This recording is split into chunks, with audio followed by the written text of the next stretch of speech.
Not to say that the regular season is irrelevant, but I'm sure a lot of fans out there are saying, okay, we win the division every year. Who cares, right? I mean, this level of success that you've had as manager is unprecedented, yet it's not good enough.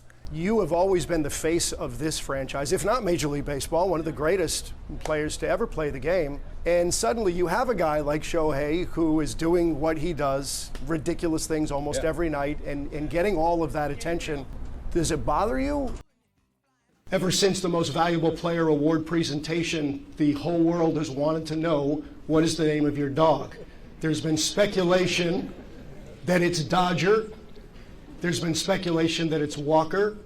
Could you please reveal to everyone in the world today, what is the name of your dog? Kudasai. Arigato. Dan Campbell, obviously distraught after a loss like this. First, we have to say, what a season for the Detroit Lions. They've gone where not too many Lions teams have ever gone before. They've never made it to the Super Bowl. They were right on the doorstep after that first half.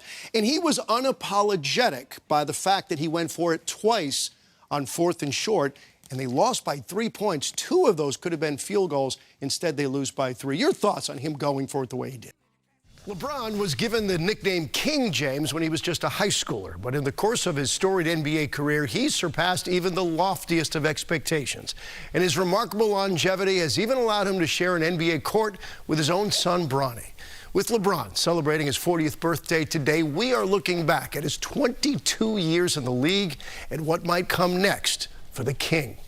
There's a reason Boch has won so often in Game 7s. Yeah, you got to love Bruce Bochy. I know we'll talk about him a little bit later on in the show, but just the fact that Boch comes out of retirement to take on a team and in a project. Let's not forget that this team lost 100 games a couple of seasons ago, and they kind of went all in. They spent a lot of money on Corey Seager, $325 million, and they go out and get a guy like Bruce Bochy. And I think for a lot of people that may have been a head-scratcher, but as you mentioned, he's had nothing but success ever since being kicked out of San Diego, and a lot of fans there were so angry about that and still are.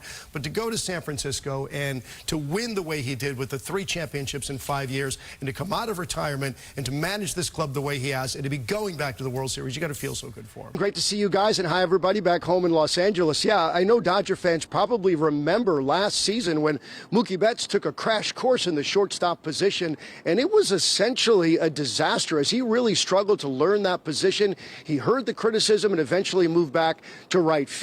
Well, as soon as the Dodgers won the World Series back in November, Mookie was determined, and he started working on that position. He said at home he was throwing baseballs off the wall of his house. Even his wife got involved, rolling him some grounders, and he also sought out the help from some former Major League shortstops, and now he says he is in a different headspace. He has a whole new confidence, and he is ready to prove all of the doubters that he can play this position. One team you're afraid of is the Baltimore Ravens, right? And everybody else, you're like, but how about Cleveland? Yeah. Cleveland is on its 4th starting quarterback. No team has ever had 4 starting quarterbacks in a season and made it to the playoffs. And Joe Flacco off the couch with his kids back into the NFL. And that team is scary. Their defense is dominant. For West, any form of losing signaled failure.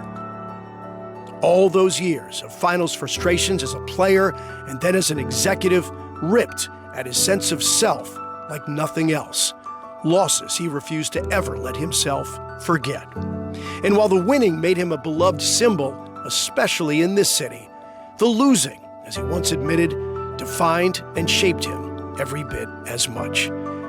Which is unfortunate, because no one person has had more impact on the game over the past 70 years than the man we knew as Mr. Clutch, the unparalleled Jerry West.